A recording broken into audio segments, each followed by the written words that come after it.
and objective was to ensure that they exercised their regained mandate for the benefit of the people, to ensure that the people were liberated from ignorance, disease, and poverty. On the 24th day of May, perhaps the most powerful speech ever made by an African leader was delivered by Ghana's Kwame Nkrumah. And he reminded the leaders who were present on that day about a number of things. One, he told them that not to delude themselves, that by regaining their independence, the erstwhile colonizer would recoil and remain inactive. That in fact, the erstwhile colonial master was going to be more pernicious, but in a very subtle way. Kwame Nkrumah was right. He reminded his audience that going forward it was necessary and indeed urgent that Africans should begin to think as one whole, because if they remained in disunity, they would remain weak and vulnerable and therefore susceptible to manipulation. Kwame Nkrumah was right. He reminded his audience that because many of, if not all of the African countries were artificial, they were created in Berlin, and the boundaries were artificial. But he urged his audience that they should respect the inviolability of the boundaries, because if they tried to redraw the boundaries, conflict would never end.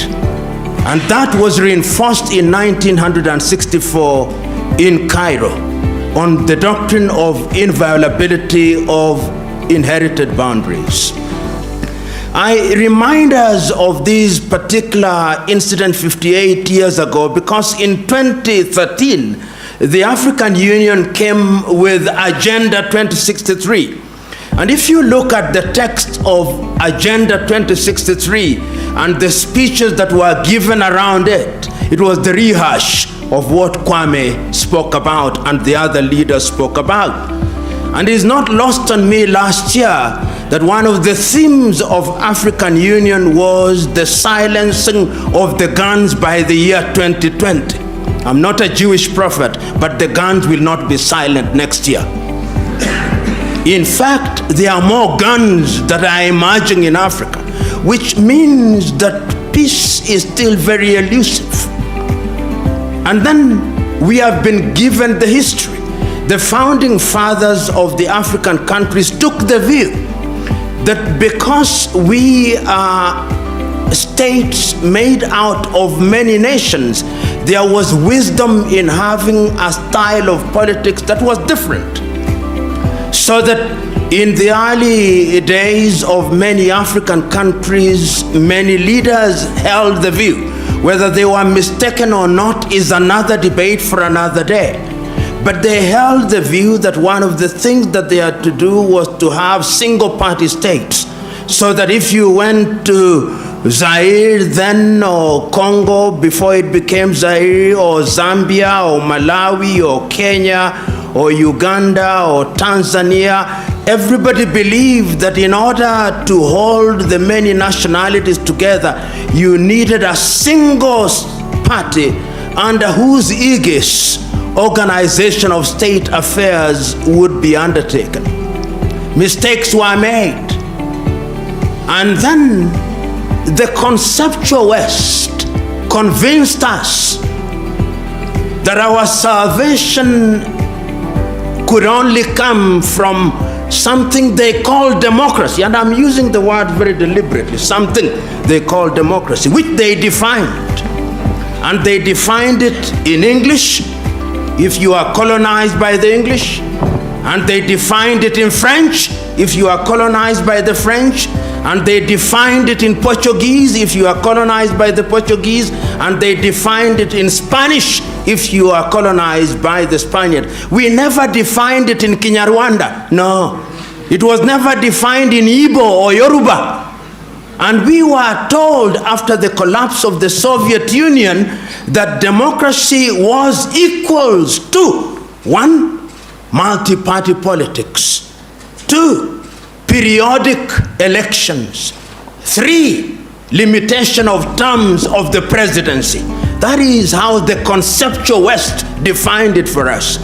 And we who have had the advantage, if it is an advantage at all, of being educated in the West, there is a sense in which our thought processes are also confined by those definitions.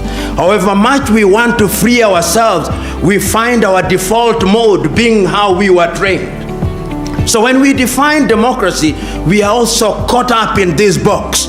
Sometimes we tell ourselves to think outside of the box, but the true north of our thought processes still remains the box. We never think without the box. So when we talk about peace in Africa, and we talk about adversarial politics, we are not talking about anything that is African. The political party is not African. It is something that we inherited. You know, in the United Kingdom, they talk about the loyal opposition, loyal to the monarchy. Because there is a process. Permit me to say at this stage that Africa deals with diversity much better than Europe. Much better. If you look at your typical European nation, the Dutch is the Dutch, largely. The Swedes are the Swedes, largely. The Norwegians are the Norwegians, largely. The Finns are the Finns, largely. And where they have many ethnicities, they don't do very well. Ask the Spaniards if you doubt me. Where they had many nations in Yugoslavia, ask them. They created many nations to create pure ethnicities. But African nations have succeeded thus far in working with diversity in very unique circumstances where the conceptual West, despite their protestation to the contrary, are always interfering in our affairs in a very subtle manner. When we are holding election, they will deny it. But there is a way in which they are always moving in a subterranean fashion. Because the thesis still is that you divide them in order to rule them. That is the thesis. We don't say it as loudly as we should because we want to be politically correct, and I refuse to be correct. And this is exactly what Kwame Nkrumah warned us about. And the political party therefore lends itself to that manipulation.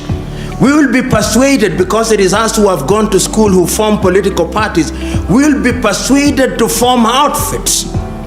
And in many African countries, these outfits are formed on the basis of ethnic affiliation. Your typical African political party is simply an assembly of ethnicities, and in many African nations you will discover that what we call elections is simply an ethnic census to determine which ethnic group is larger than the other. It is Julius Nyerere of Tanzania who said it. He said that the tragedy of Africa is not what the song is, not the song that is being sung, but who the singer is. And what he meant was very clear, that you may have an agenda that is good for your nation, but if you do not come from a particular ethnic group, those who will follow you will not be from your ethnic group. You may sing the best song, but when you look back, you'll discover that it's only people from your ethnic group who are following you. And when you have such a situation, the design is inherently conflictual. And that is why, therefore, when you look at Africa today, you discover that after every election cycle in many African countries, there is conflict.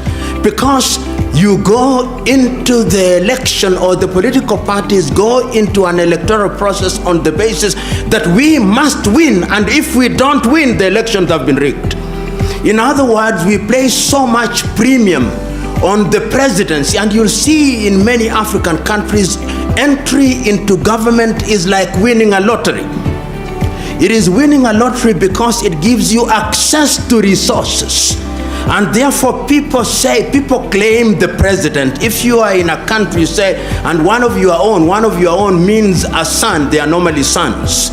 One of your own sons has won the presidency. The tribe celebrates, from the herdsman to the professor, from the fisherman to the intellectual, because we have now won the presidency. We have won the lottery. We will have ministers. We'll have all these, and everybody else feels excluded, and that generates conflict. And we have seen it, whether if we don't see it in Gabon, we see it in Guinea-Bissau. If we don't see it in Guinea-Bissau, we see it in Kenya. If we don't see it in Kenya, we see it in South Sudan. So that in South Sudan, if one were to ask them, what is the problem? The contest is of an ethnic kind. They are contesting because one of our own must occupy the state house. And that is why, therefore, you see, under the guise of democracy in a number of African countries, we create offices which are sinecures. You will have a president, you'll have a deputy president, you'll have a second deputy president, you'll have a prime minister, first prime minister, first prime, all those useless offices which make no sense, because you have to appoint people into those offices and give them a motorcade so that when they go to their villages, they look important, and the people own them as ours. People want to be included.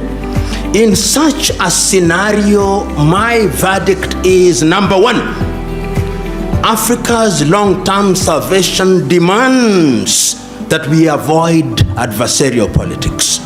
Africa's salvation demands that we define for ourselves what democracy means. And you said it very correctly, Professor, and the good friend from the United Kingdom, very correctly. What people want is to participate. What people want is to have a government that is accountable. Many people in many African countries simply want food on the table. Many people in many African countries simply want to have access to healthcare. Many people simply want good education. Young men and women in Africa simply want opportunities for innovation and invention. And they want a government that creates an environment where that can be achieved. And therefore, in my view, I think that time has come that Africa must define herself. One of the problems that we have in Africa is that we do not define ourselves. And permit me to annoy you. In many African nations today, after every election, whether we like it or not, we have observers. And when the elections are being held, observers may come from Nigeria, from Kenya, from Uganda, but people are waiting. What did the European Union say? You know, this belief by us that the Europeans have a divine duty to tell us what to do, and we have a divine duty to accept to do what they say, is one of the problems that we have. And until the day that we liberate ourselves to decolonize our minds, in a manner of speaking, we are going to embrace the kind of politics that will only perpetuate conflict. Right now, as I move towards my conclusion, I simply want you to look at the map of Africa. And look at the map of Africa against the declaration that the guns might be silenced by 2020. And simply tell me, is there peace and calm in Niger? Is there peace and calm in Burkina Faso? Do you have peace and calm in Mali? Is it peaceful in Mauritania? Is it peaceful in Benin? Is it peaceful in Gabon? Is it peaceful in Cameroon? Is it peaceful in South Sudan? Is it peaceful in the Democratic Republic of Congo? Is it peaceful in Somalia? You look at the map of Africa and you look at that, and you are being told through declarations that we are going to silence the guns in 2020. It's as if you are being told to go to Kigali, and meanwhile you have engaged a gear taking you to the Democratic Republic of Congo's border, and you are on jet-like speed. This is why I think that it is incumbent upon us to remember one thing, that peace is not merely the absence of war. It is much deeper than that. That development is not building of skyscrapers in African cities, no. And that therefore, if we want to sustain peace and development, what we must look at are the human indices. I think the Bhutanese have got it right. What they call the gross national happiness index. These things that Europe tells us many useful things, but there are certainly useless things that they tell us. One of them is the thing called per capita income. That they take all the wealth, half of which is owned by 2 people, and then they divide it and say the per capita income is $800. And meanwhile, all other people are suffering. I'm submitting to us that time has come that we must define what development is. I want to go to a typical Rwandese village, and beyond peace, beyond the absence of war, I want to see peace at the dinner table. I want to see peace at the hospital and the dispensary. And I'm suggesting to us that politics defines all these. And one of the things that we must do, and Professor, I can't agree with you more, is that there is no one size fits all. There is no one size fits all. What works for Rwanda is not necessarily what works for Uganda. In 1984, the Ethiopians came up with a constitution which I think is the only one in the world that defines itself on the basis of ethnic identity, and even allows the ethnicities to secede under certain conditions. Whether it has worked or not, I think the jury is still out. But they recognize the fact that ethnicities are real. And if we continue to delude ourselves in Africa that ethnicities are unreal, we are cheating ourselves. Even the United States of America nowadays, when you hear them talking about the vote, they talk about the Hispanic vote. They talk about the black vote. They talk about the Caucasian vote. They are beginning to recognize that those blocks are critical. How then do you use them in a manner that is positive? Because look at the Democratic Republic of Congo with over 233 ethnicities. Look at Nigeria with over 200 languages. Look at Kenya with over 56. Look at Tanzania with 136 plus. These are the realities in the African nation. And I am convinced that going forward, number one, we need to have peace. But we will not have peace by declaring that peace will come and reign. We must do things that move us in the direction of attaining peace. And until we introduce what I've called elsewhere hygiene in our politics, we are moving nowhere. And part of the introduction of hygiene is to recognize the environment and the context in which we operate. One of the areas in which we must move is to recognize that going forward, we are different nations in single states trying to create mega nations. And unless we have inclusivity so that people feel they belong. And I want to give this example. In Kenya, it happens, and I believe in other countries. When an individual is elected as a member of parliament, in many African countries, they have things they call homecoming parties. These homecoming parties is an attempt to demonstrate to the village by the newly elected member of parliament or newly appointed minister that we went to hunt. We have come back with a prize.